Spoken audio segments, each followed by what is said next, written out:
Hi, and welcome to GoGetterEnglish.es. Today we'll be talking about a wonderful grammar structure that will help you in your C1 and C2 Cambridge examinations, and that will help you sound a little bit more formal and will help you emphasize the ideas and concepts that you really want to highlight from your writing or your speaking. So without much further ado, today we'll be talking about inversions.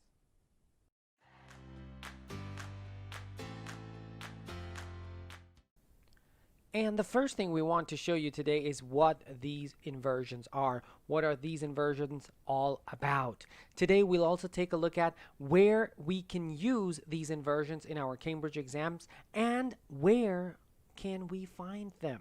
Where they will ask us, we will be asked to actually use an inversion. All right. The third thing we're going to do today is a practical exercise to see how everything comes together. If the strategies that we're going to take a look at today and some of the notes that I think you'll be taking today are actually usable or applicable to any of the exercises that we have in the Cambridge exams.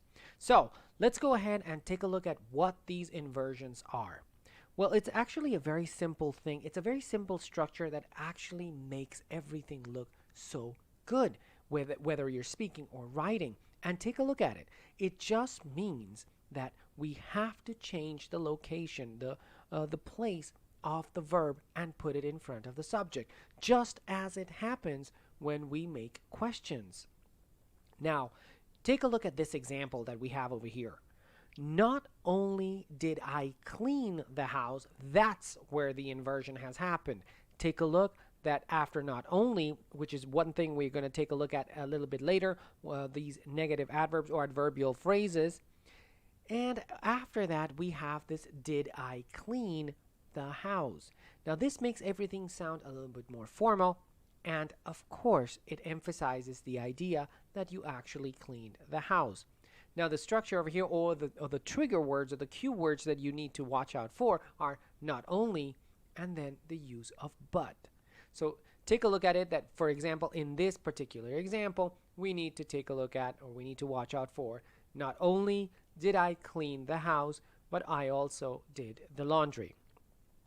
So inversions, as I just mentioned, make everything sound a bit more formal, and it helps you highlight or emphasize certain concepts, ideas, or notions of the things that you want to mention. Now, there are two ways or two types of inversions that you need to watch out for and that you need to be using quite often, at least in the Cambridge exams. Now, one of them is the time relationships. We'll take a look at it right now.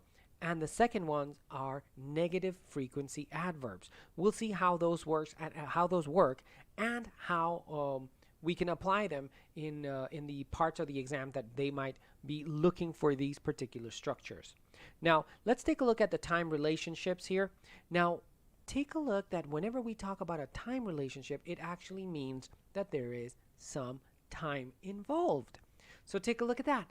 No sooner had I seen. No sooner is our time relationship, and had I seen is our inversion. Take a look at it that over here we're using the past perfect tense. So if it's a past perfect tense, you don't need to add any more auxiliary verbs. The actual past perfect tense includes the verb to have as an auxiliary verb, and that's the only thing you'll have to put right after your time clause or time phrase in this case. Take a look at the second one.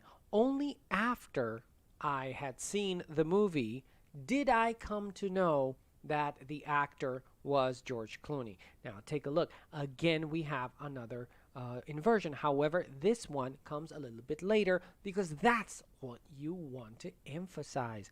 Only after I had seen the movie did I come to know that George Clooney was the star. So take a look at that. Take a look at how we just highlight what we need to highlight from these sentences. Now let's take a look at the negative frequency adverbs, which you may have heard previously before this class, I'm pretty sure. Take a look at our first example. Never, that's our negative frequency adverb right there. Never will we be able to win. Now, that's one wonderful inversion, a sentence right there. Never will we be able to win. Could we say we will never win? Yes, of course you can say that. However, if you do make an inversion, everything sounds a little bit more formal and you actually emphasize that particular idea. Take a look at the next example that we have over here. Rarely do I find the keys in the right place. Take a look at that. Again, we are using a negative frequency adverb and the auxiliary verb that we need in order to make that inversion, just as it happens in questions. Rarely do I find the keys in the right place. Could I say I rarely find the keys in the right place? Of course you can, but the inversion helps you highlight that particular fact. Now, where can we use inversions in our Cambridge exams and where might we find them? Well, the first thing that we need to keep in mind is that we can use them in the writing paper, actually in any of the parts. We always suggest using inversions as a conclusion because it helps highlight the main idea of whatever you might have mentioned in your essay. So take a look at that. That's a nice trick and a great tip to actually use inversions at the conclusion of your essays. The second place that you can actually use a wonderful inversion is in the speaking paper. Now, you will impress. You will actually leave your examiners astonished if you actually use an inversion or two while you're speaking. And in fact, in the speaking paper, you do get a chance to actually use these inversions, especially when you're trying to highlight in the interaction part in part 3, where you're trying to highlight or contrast some of the points that have been mentioned, or you want to actually make one of them seem more important. Then you could always use a typical not only do politicians have a higher pay, but they also have a ton of benefits. So there you go. That's one of the things that you could do when you're when you're actually taking the speaking part. And the third place, the third place where you might find an inversion, or you are asked to actually complete an inverted sentence, is in part 4 of the use of English. You remember that part 4 is that keyword transformation, and very often examiners include one of these examples so that you can actually invert the sentence that they are giving you.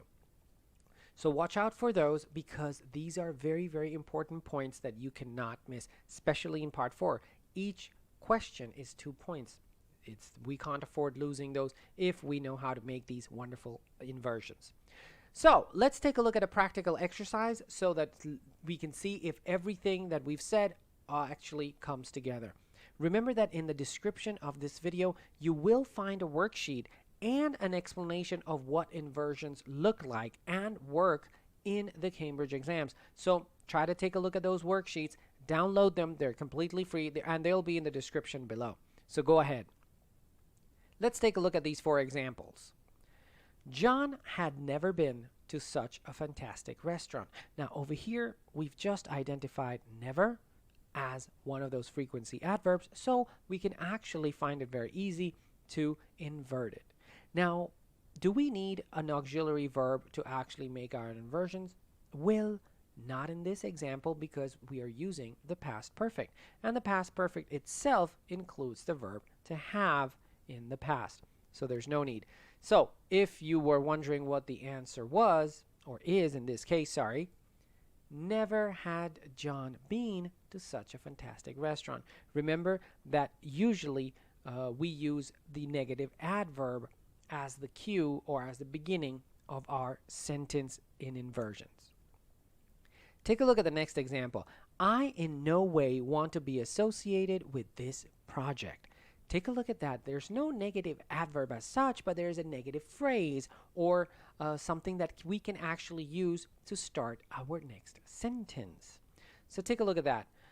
If you thought that in no way was a good way to start, you are totally right. However, we do have the verb want here in the present simple.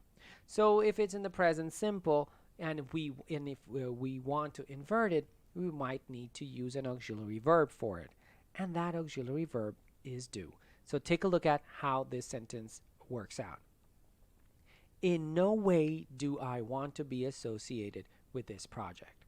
Now take a look at the emphasis in that particular sentence. It actually sounds like you don't want to be related to that project no matter what.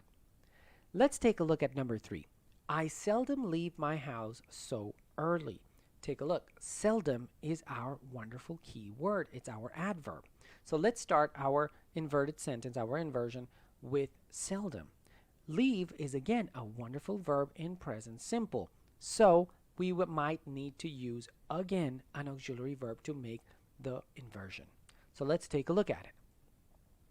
Seldom do I leave my house so early. Take a look at that. Such a simple inversion, and it makes everything look so much better. Take a look at number 4. Now number 4 has, it's a bit tricky. It's a bit tricky. So let's take a look at it together. We would understand what had happened that night only later. Now, finding out the cue or our adverbial phrase or our time phrase in this one might be a little difficult because it's at the end of the sentence. So let's try and use only later as our cue, as a way to start our sentence, and let's use the verb would because that's what we want to highlight in inversion. Only later would we understand what had happened that night. Well, there you go. 4 examples that you can actually take a look at, and you will have so many more in our worksheets, which you can download from our description. Well, we hope you enjoyed today's lesson. It was great to be with you today, and we really hope to see you in another lesson soon. Thank you so much. Have a great one, and I'll see you next time.